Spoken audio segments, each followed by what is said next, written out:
Oke, Assalamualaikum warahmatullahi wabarakatuh. Kembali bersama saya Fadlan Kalma. Pada kali ini saya akan membahas materi tentang Pancasila sebagai ideologi. Berbicara tentang ideologi, itu merupakan suatu permasalahan yang sangat signifikan dan memiliki dampak yang luar biasa besar dalam kehidupan berbangsa dan bernegara. Ketika ideologi bermasalah, maka seluruh aspek kehidupan suatu negara itu akan bermasalah juga. Karena pada dasarnya ideologi itu adalah merupakan penentu arah perjalanan suatu bangsa. Namun sebelum kita lebih jauh mengkaji tentang Pancasila sebagai ideologi, ada baiknya kita mengetahui terlebih dahulu tentang apa itu ideologi. Ideologi itu berasal dari kata idea dan logos. Idea itu berarti gagasan, konsep, pengertian dasar atau cita-cita. Sedangkan logos itu berarti ilmu. Jadi secara harfiah, ideologi itu adalah ilmu tentang gagasan atau cita-cita, atau juga bisa kita artikan sebagai ilmu tentang ide.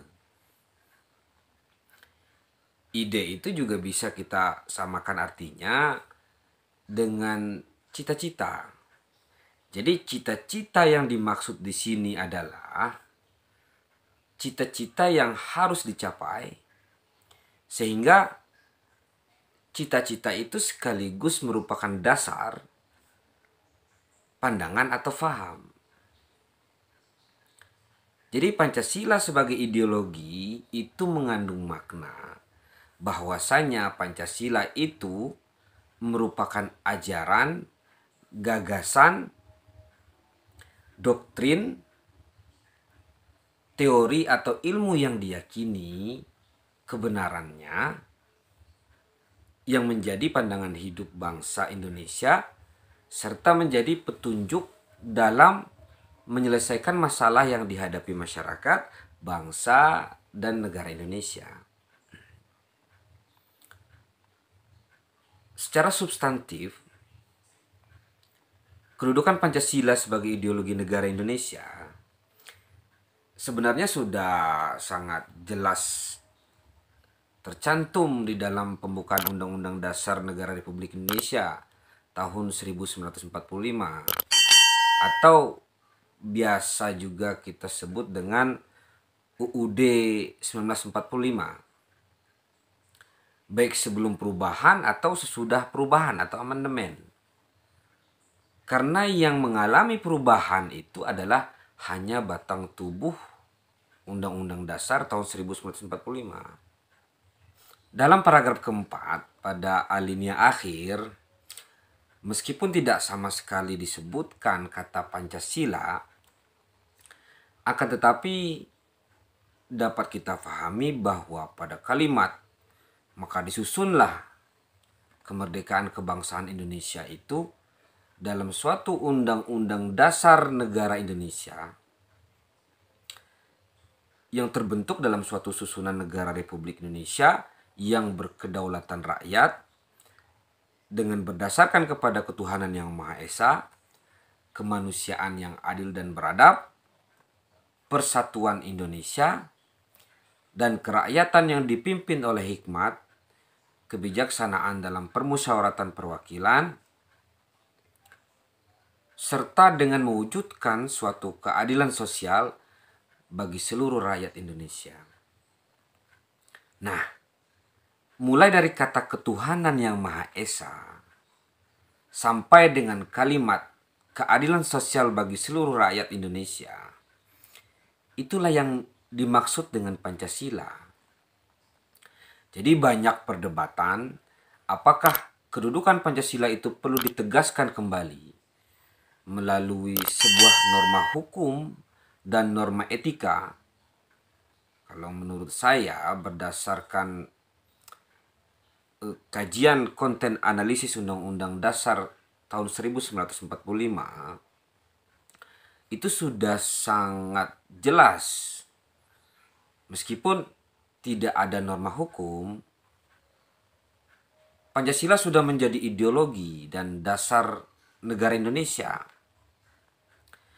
Apalagi pada pembukaan alinea keempat pada Undang-Undang Dasar tahun 1945 yang merupakan rangkaian satu paragraf yang utuh, yang di dalamnya juga dipahami merupakan tujuan pemerintah Indonesia dibentuk.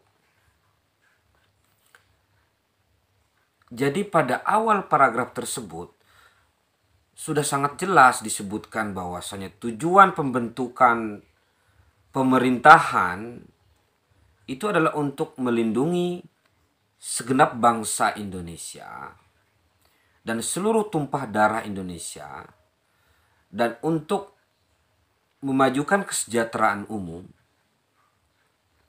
mencerdaskan kehidupan bangsa, dan ikut melaksanakan ketertiban dunia. Kemudian tujuan ini ditutup dengan kata-kata negara Republik Indonesia harus berdasarkan 5 poin prinsip atau nilai, yang mana nilai tersebut dikenal dengan nama Pancasila. Lalu seandainya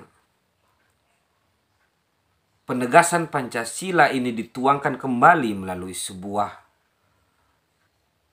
hukum positif seperti undang-undang dan yang lain sebagainya, ini malah akan menimbulkan persoalan baru. Dikarenakan suatu undang-undang atau peraturan yang lainnya itu suatu saat nanti jika terjadi pergantian pemerintahan, ada kemungkinan bisa diganti bahkan dihapus. Oleh karena itu, secara filosofis substansi nilai Pancasila yang tercantum dalam pembukaan Undang-Undang Dasar tahun 1945 dan bukan dalam batang tubuh Undang-Undang Dasar itu memiliki kedudukan yang sangat strategis. Kalau ada keinginan politik untuk mengubah atau mengamandemen Undang-Undang Dasar tersebut, itu sudah ada kesepakatan nasional bahwa yang bisa diubah itu adalah hanya batang tubuh.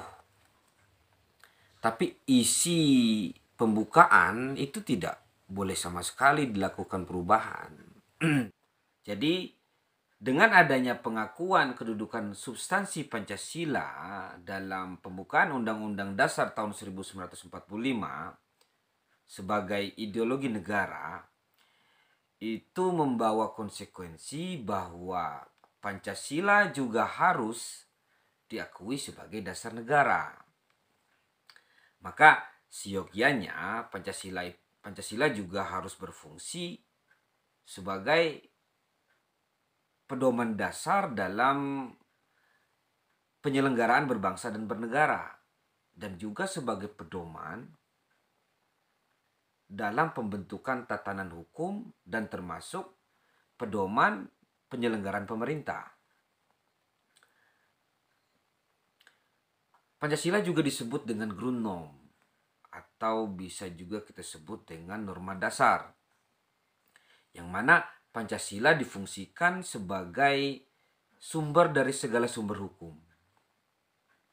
Artinya, dalam pembentukan segala aturan hukum yang kelak akan diberlakukan sebagai hukum positif, itu harus mencerminkan nilai-nilai atau kelima sila yang terkandung dalam Pancasila, yang secara substantif ada dalam alinea keempat pembukaan Undang-Undang Dasar tahun 1945.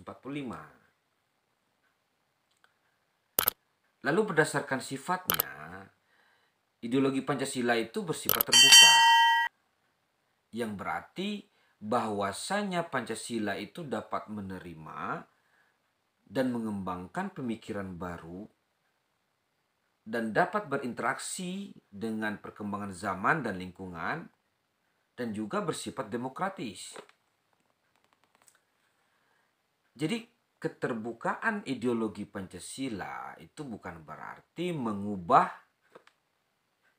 nilai-nilai dasar yang terkandung di dalamnya, namun mengekspresikan wawasan secara konkret sehingga memiliki kemampuan yang reformatif untuk memecahkan permasalahan aktual masyarakat. Ada pertanyaan bahwasanya kenapa kita perlu kerangka ideologi di dalam kehidupan berbangsa dan bernegara? Itu dikarenakan ideologi memiliki 3 fungsi, yaitu yang pertama adalah ideologi memberi kerangka penjelas tertib sosial yang seperti apa yang kita butuhkan, yang kita idealisasikan bahwa kehidupan ini akan berjalan harmonis, tertib, kalau mampu menjadikan keseimbangan antara manusia sebagai makhluk rohani dan makhluk jasmani, makhluk individu dan sosial, makhluk universal serta partikular. Kalau jalannya bernegara ini tumpang pada salah satu, maka tertib sosial akan chaos atau kacau. Seperti jika dalam kehidupan bernegara terlalu memberi ruang bagi kepentingan individu, sementara kepentingan kolektifnya terlantar, itu pasti jalannya kehidupan bernegara kita akan chaos. Itu bisa kita lihat dari krisis ekonomi Amerika tahun 98. Lalu yang kedua adalah memberikan kerangka visi tentang masyarakat masa depan yang diidamkan dan dicita-citakan. Jadi visi Pancasila yaitu visi mengembangkan peri kebangsaan yang merdeka, bersatu, berdaulat, adil, dan makmur. Jadi pada dasarnya visi negara kita ini adalah negara yang ingin membentuk kebahagiaan bagi semua orang. Dan berbicara tentang kebahagiaan itu subjektif yang bergerak dalam waktu. Dalam konteks konstitusi kita, negara itu ikut memberikan usaha-usaha kebahagiaan bagi semua orang. Dan keadilan yang kita kehendaki adalah keadilan bagi seluruh rakyat Indonesia. Lalu yang ketiga adalah memberikan kerangka interpretasi tentang bagaimana politik dan transformasi politik itu harus dijalankan. Negara yang kita kembangkan adalah negara hukum atau Rechtsstaat, yaitu negara hukum yang bisa mengembangkan persatuan dan keadilan. Negara persatuan artinya negara yang bisa mengatasi paham perseorangan dan golongan. Perseorangan maksudnya adalah liberal kapitalisme. Kalau golongan maksudnya kelas. Tapi kita negara semua untuk semua. Jadi dalam sistem politik Pancasila bahwasanya demokrasi dapat dikatakan baik jika didahului oleh persatuan, dan setelah demokrasi dijalankan memperkuat persatuan. Bukan dengan adanya demokrasi malah merobek-robek persatuan. Dan demokrasi dijalankan untuk memperkuat keadilan sosial, bukan malah mengarah kepada kesenjangan sosial.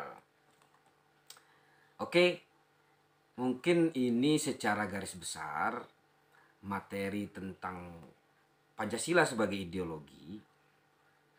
Tentunya ini masih banyak sekali kekurangannya dan ini bisa kita diskusikan lagi apa saja yang kurang dan bisa dimasukkan dalam komen channel ini. Nanti akan saya jawab. Mudah-mudahan ini bisa menambah khasanah ilmu pengetahuan. Jangan lupa subscribe dan share video ini. Nantikan lagi sesi selanjutnya bersama saya Fadlan Kalma. Demikian, wassalamualaikum warahmatullahi wabarakatuh.